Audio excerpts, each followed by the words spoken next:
नमस्कार दोस्तों, आज हम बात करेंगे भारत की जनसंख्या के घनत्व, वितरण और इसकी वृद्धि के बारे में।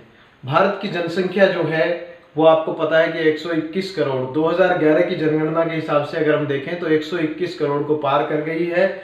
और इसका वितरण किस तरह से राज्यों में अलग अलग प्रकार से है वो देखेंगे हम। और सबसे पहले पढ़ लेते हैं कि जनसंख्या का जो वितरण है उसको प्रभावित करने वाले कारक कौन कौन से होते हैं। तो यहाँ पर हम पढ़ेंगे जनसंख्या के वितरण को प्रभावित करने वाले कारकों के बारे में। सबसे पहले पढ़ लेते हैं भौतिक कारकों के बारे में। तो भौतिक कारकों में आती है भू आकृति, जलवायु तथा मृदा। प्यारे बच्चों, आमतौर पर यह देखा गया है कि जहाँ पर भू आकृति का मतलब ये आप समझ सकते हैं कि वहाँ पर पर्वत है, पठार है या फिर मैदान है। तो यहाँ पर एक मोटा मोटा निष्कर्ष ये निकल के आता है कि भू आकृति बहुत ज़्यादा प्रभावित करती है। आगे जब हम मैप में देखेंगे कि किस तरह से भू आकृति जनसंख्या को प्रभावित करती है।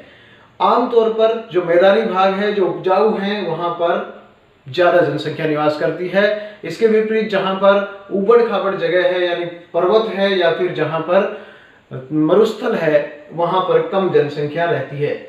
दूसरी बात कर लेते हैं जलवायु की। जहाँ की जलवायु सुखद होगी वहाँ पर जनसंख्या का सांद्रण भी बहुत ज्यादा होगा।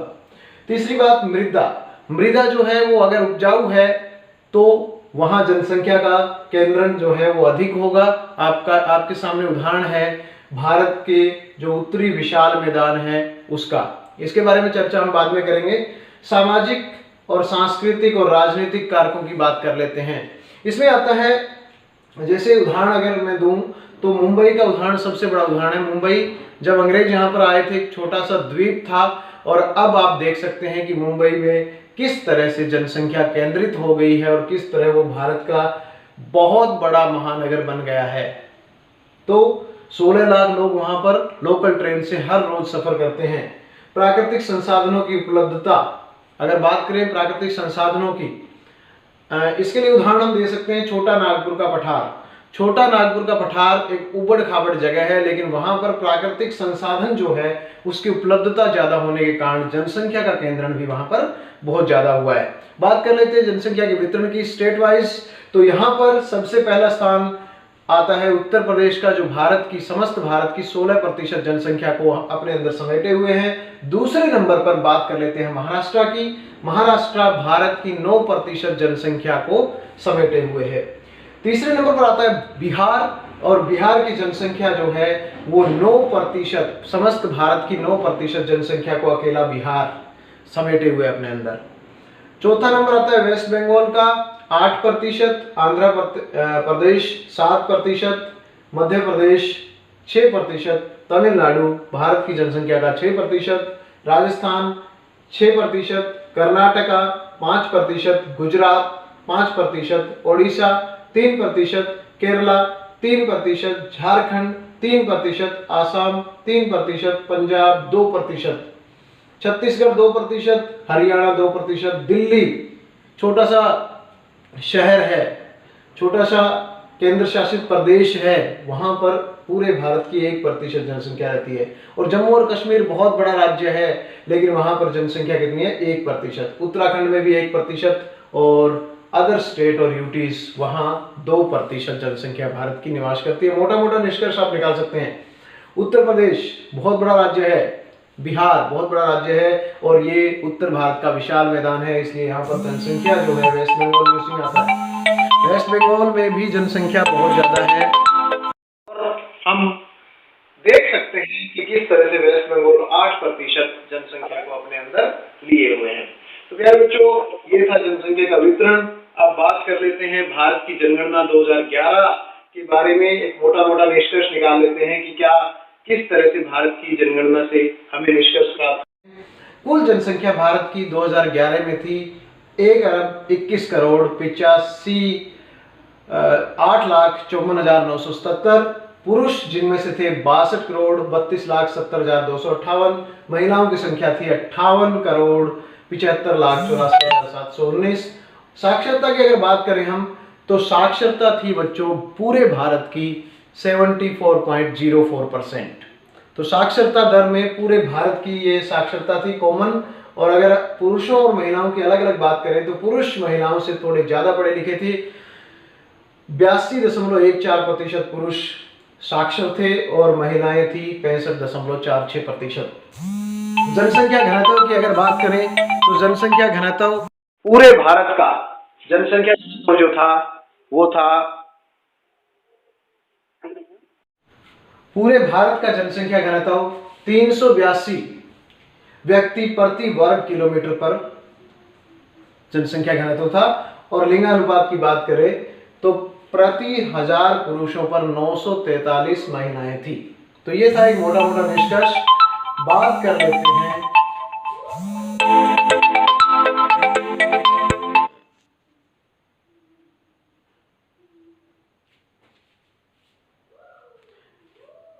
लेते हैं डेंसिटी की यानी जनसंख्या घनत्व की। तो जनसंख्या घनत्व जो है यहां पर देखिए कि हर जगह एक सा नहीं होता। यहां आप देख सकते हैं कि ये जो एरिया है, ये वाला जो एरिया, ये हिमालय के समानांतर, ये हिमालय है, यहां तक हिमालय पड़ता है और ये हिमालय के समानांतर एक बहुत बड़ा मैदान है, उत्तर भारत का विशाल मैदान।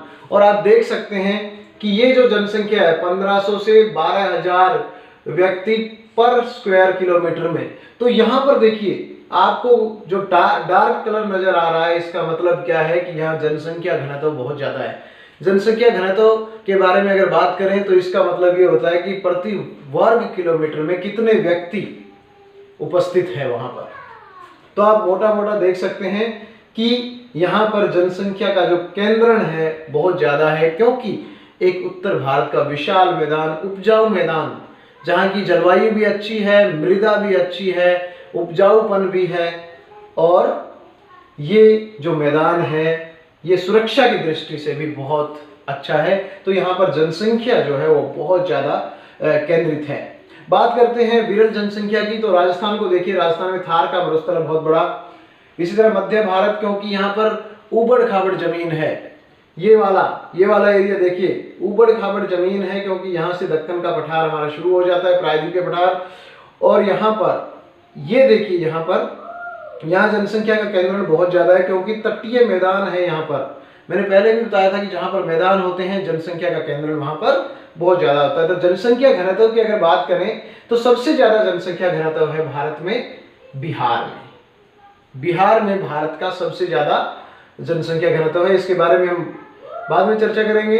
एक मोटा मोटा अंदाजा आप ये लगाइए कि उत्तर भारत का विशाल मैदान और फिर इसके बाद जो तटीय मैदान है वहां पर जनसंख्या घनत्व बहुत अधिक है। अब बात करते हैं 1901 से लेकर 2011 तक किस तरह से भारत की जनसंख्या बढ़ी है। बात करते हैं 1901 में जब जनगणना हुई तो भारत की जनसंख्या थी मात्र 23.84 करोड़, और जो जाकर पहुंची है 2011 में 121 करोड़। इतनी बेतहाशा वृद्धि हुई है। आप ग्राफ को देख सकते हैं, ग्राफ जा रहा है सीधा पॉजिटिव वक्र बनाता हुआ।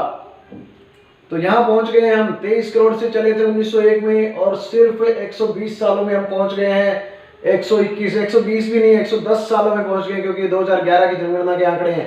तो यहां पर 1901 से लेकर 2011 तक हम पहुंचे 121 करोड़ तक। लेकिन यहाँ एक मोटा मोटा निष्कर्ष देखिए, यहाँ ये जो बार ग्राफ आपको दिख रहे हैं, यहाँ ये इमारतें देखिए बराबर लगती है, यहाँ तक ये इमारतें बराबर है। ये सूचक है स्थिर जनसंख्या का। इसको पहली अवस्था कहते हैं, जनसंख्या की पहली अवस्था है ये, जहां पर स्थिर रहती है जनसंख्या, जो है वो स्थिर रहती है।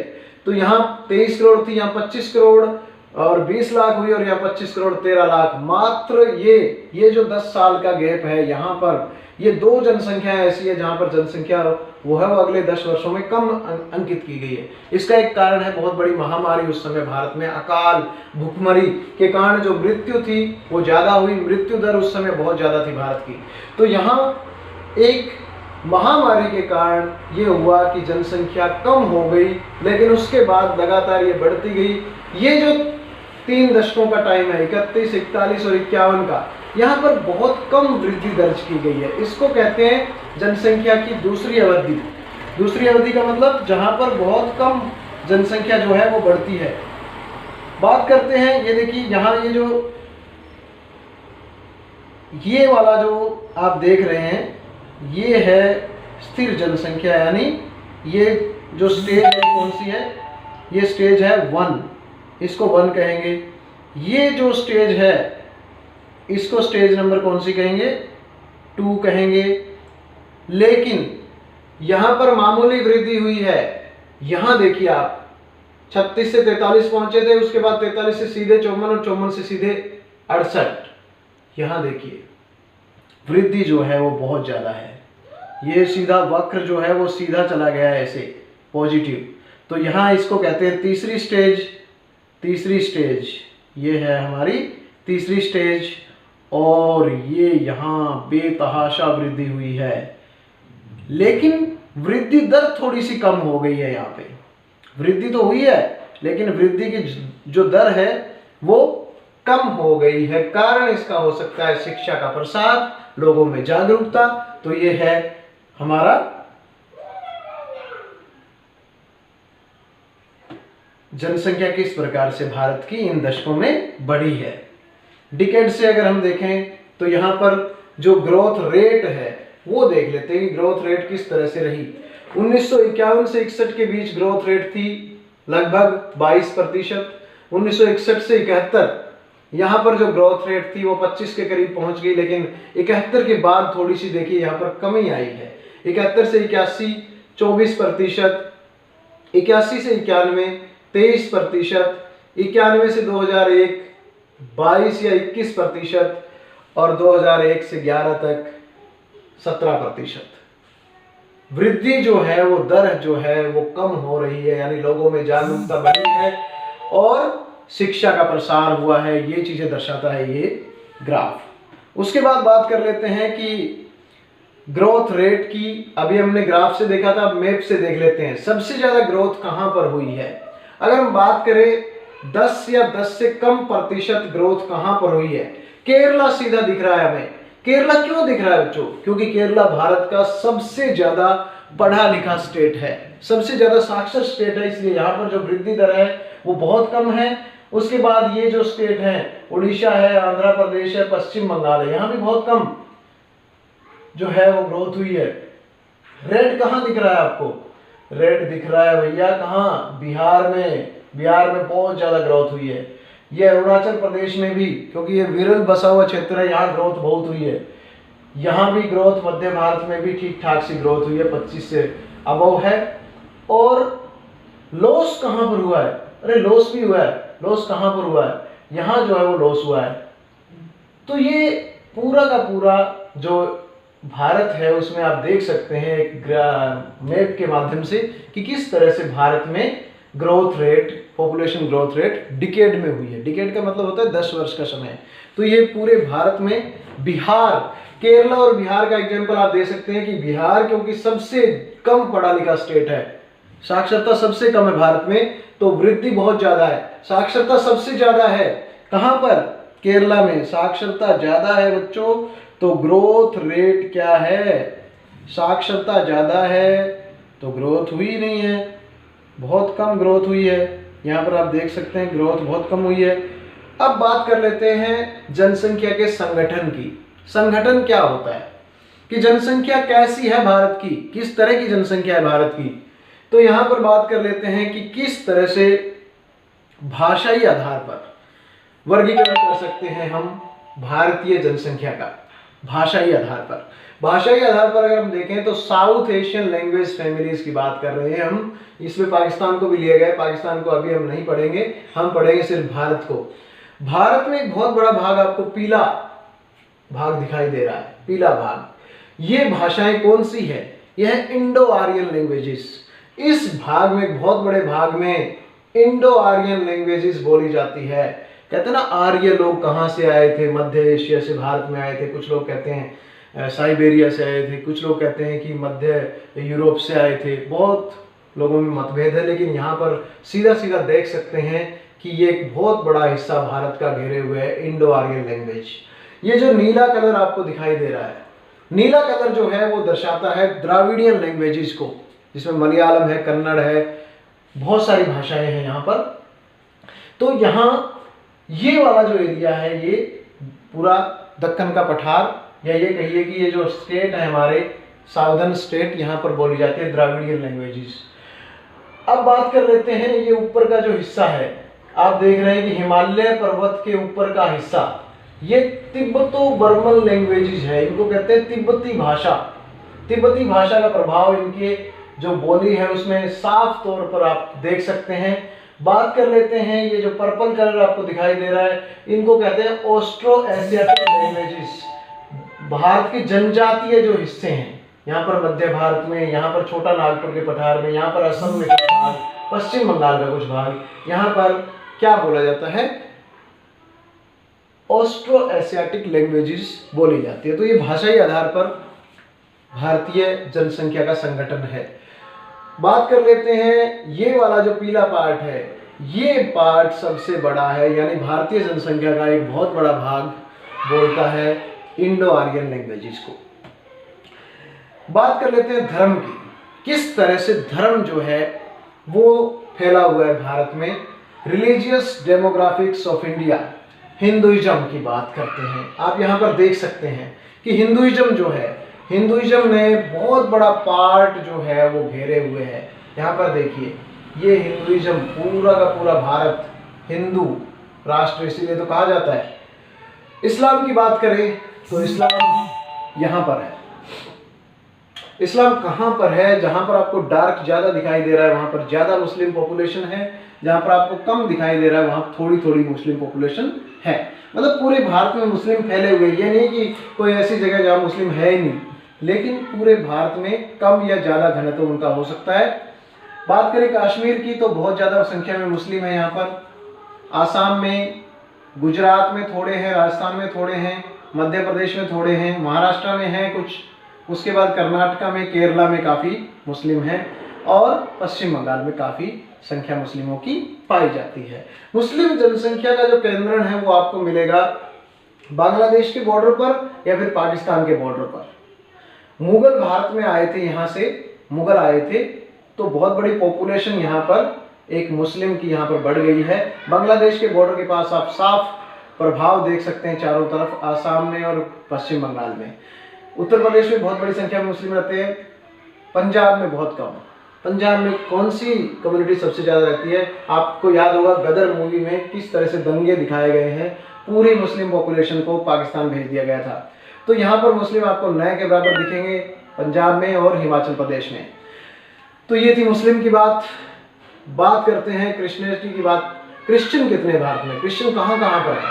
आपको मुंबई में साफ दिखाई देंगे, गोवा में साफ दिखाई देंगे, गोवा में क्रिश्चियन साफ दिखाई देंगे आपको। उसके बाद केरला में बहुत सारे, और यहाँ पर ये तमिलनाडु का कुछ हिस्सा, आसाम का नीचे वाला हिस्सा, यहाँ पर ये त्रिपुरा और ये मणिपुर और ऊपर का अरुणाचल प्रदेश का हिस्सा, यहाँ पर मुस्लिम जनसंख्या केंद्रित है भारत की।